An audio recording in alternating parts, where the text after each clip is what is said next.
Eles não podem deixar o projeto popular sair vitorioso no ano eleitoral, no ano de eleições municipais. Então, nós seguimos perdendo a batalha, no meu entender, no geral, seguimos perdendo a batalha no mundo digital e diante da mídia tradicional, né? O sindicalismo, o movimento sindical brasileiro tem acúmulo, tem belíssimas experiências de trabalho de comunicação. Cito aqui uma só, vi aí se falar que o Augusto vai estar daqui a pouco, cito o exemplo dos sindicatos bancários da Bahia, né?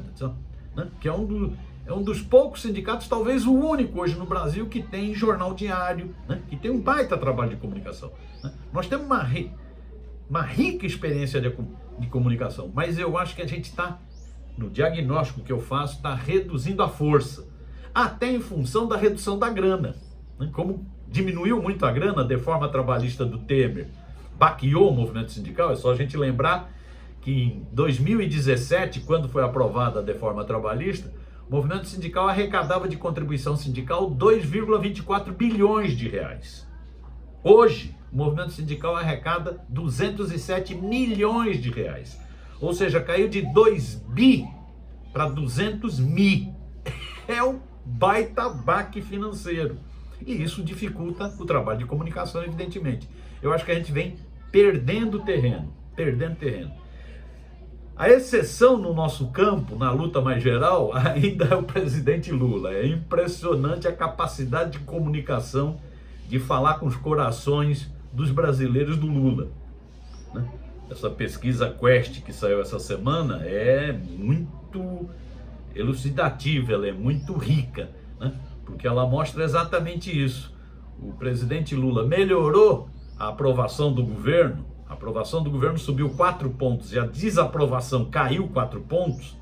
Melhorou em função da economia, principalmente em função disso, da inflação mais sob controle, da comida está chegando mais na mesa do trabalhador, estacionando o aumento da carestia, né?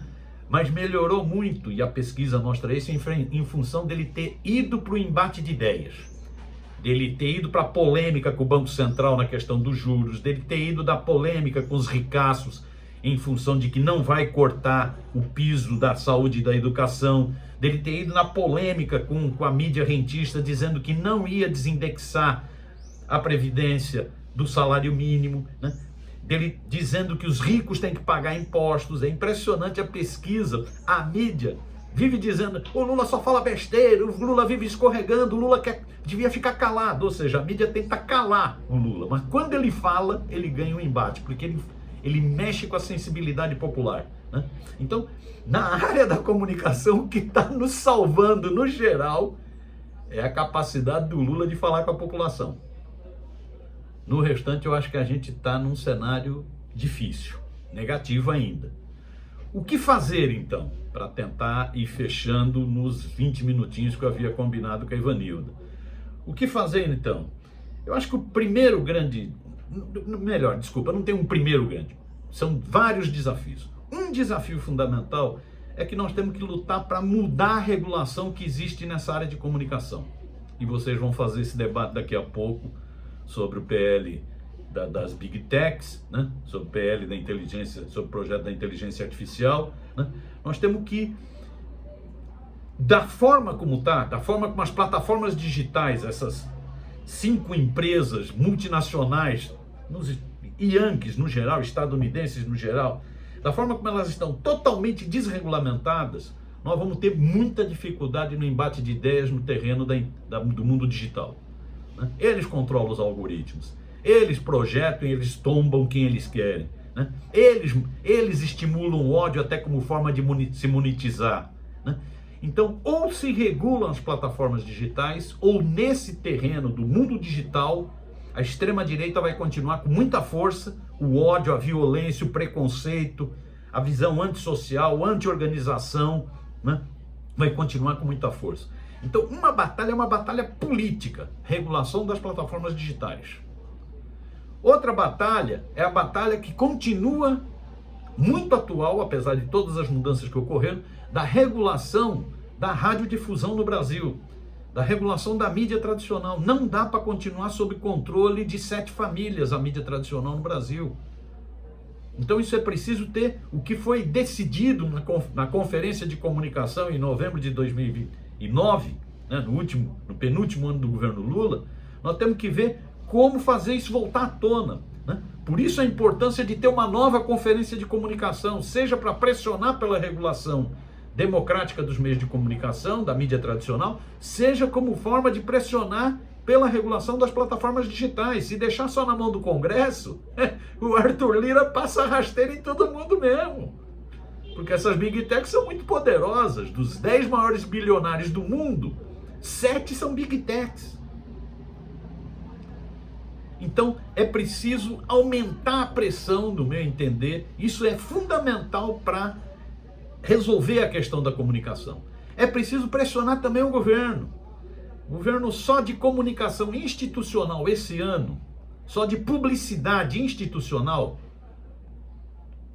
aqui eu não estou contando publicidade dos bancos públicos nem das estatais, só de publicidade da SECOM, da Secretaria de Comunicação da Presidência, publicidade na área de saúde e educação, o governo está prevendo gastar esse ano 624 milhões de reais.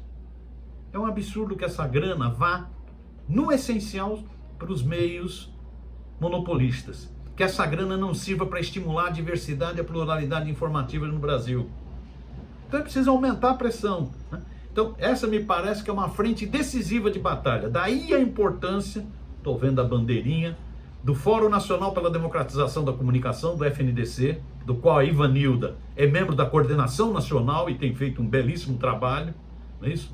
Estava lá com ela semana retrasada na plenária do FNDC, né? Daí a importância de fortalecer o FNDC para fazer essas batalhas. Regulação das plataformas digitais, regulação da mídia tradicional, pressão sobre o governo por políticas públicas de estímulo à diversidade informativa. Eu acho que esse é um terreno, né, para a gente poder desatar esse nó e fortalecer aquele terceiro desafio, fortalecer a organização coletiva dos trabalhadores. Um segundo terreno é a nossa própria comunicação.